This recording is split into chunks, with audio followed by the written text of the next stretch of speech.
comedian David Boyle, and I'm quitting alcohol. In the last month, I've aged significantly. Like, shockingly. I thought I was doing pretty well up until about a month ago. I was getting a little bit arrogant about how well I was going.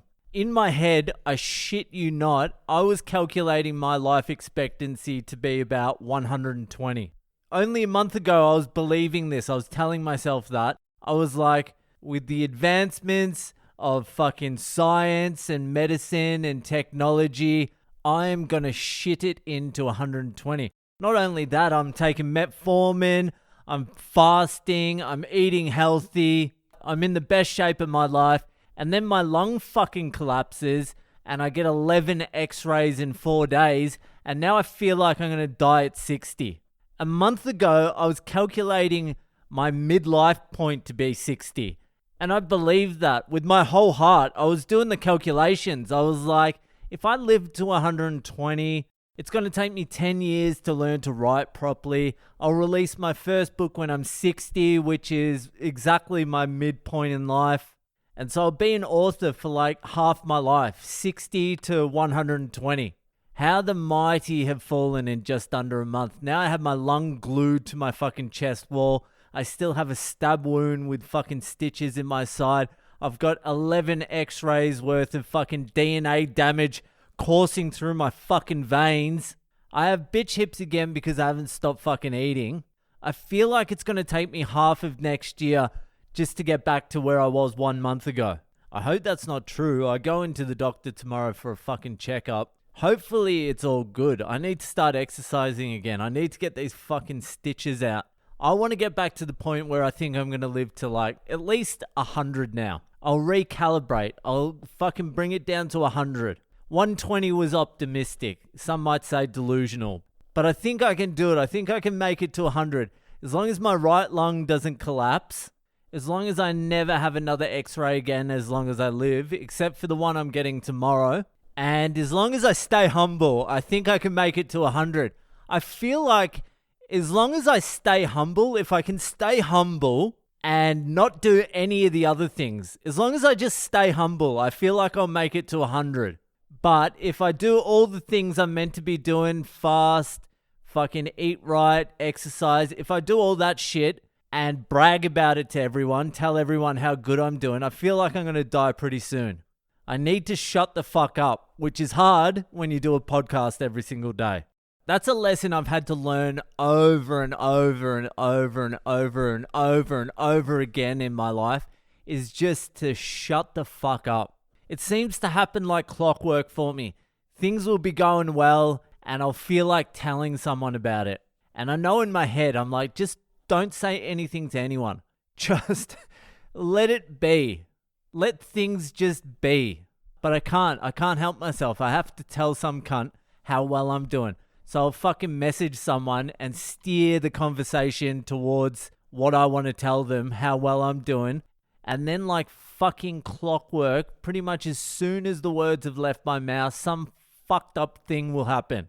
I don't know if that is something that happens to everyone, but it's happened to me. I've known about this since I was like 12. I've known that when things are going good, just shut the fuck up.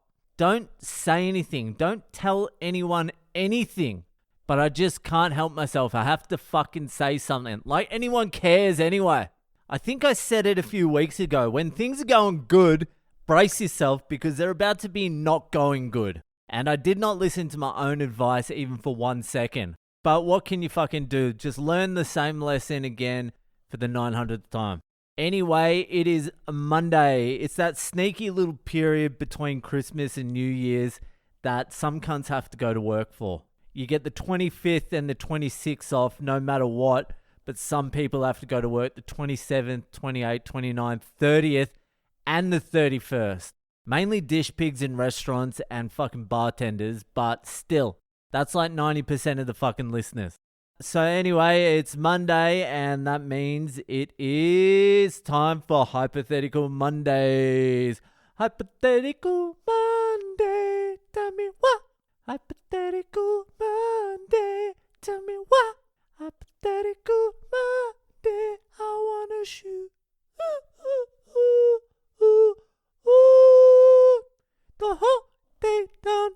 It's not even really a hypothetical. It's more of a question, this one, but I actually felt like singing the song this week. I've felt very singy lately. I don't know if you've noticed. I feel like I need to cut that out. I need to tame the fucking urge to sing. So this week's hypothetical was sent in by Matt all the way from the UK, Nottingham, I think. And here's Matt's hypothetical. If when you die, you're able to sit in front of a magic TV and rewatch moments from your life as though you're watching a fly-on-the-wall reality TV show, what moment would you like to revisit and why? Fuck. There is not a lot of moments going back that I'm real proud of. Like, do you even want to go back and revisit like a nice moment, or do you want to go see something horrific? Like, a gay answer to this question would be like, I would like to be back in the delivery room when my son was born, when my first kid was born. But even in the moment then, like when I was there, I didn't want to look at anything.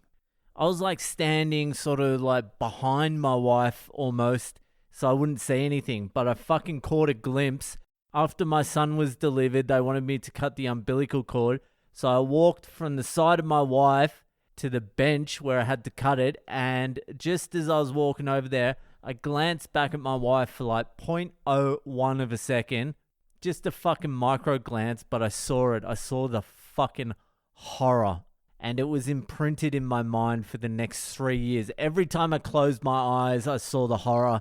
It was like fucking PTSD. I wish I never saw that. So it's definitely not that. I tell you what I would have liked to have seen, myself get born. That would be fucking cool, watching yourself get born. It's the 80s, the doctor's got a dart in his mouth, the midwives are on heroin, mum's on heroin, dad's drunk.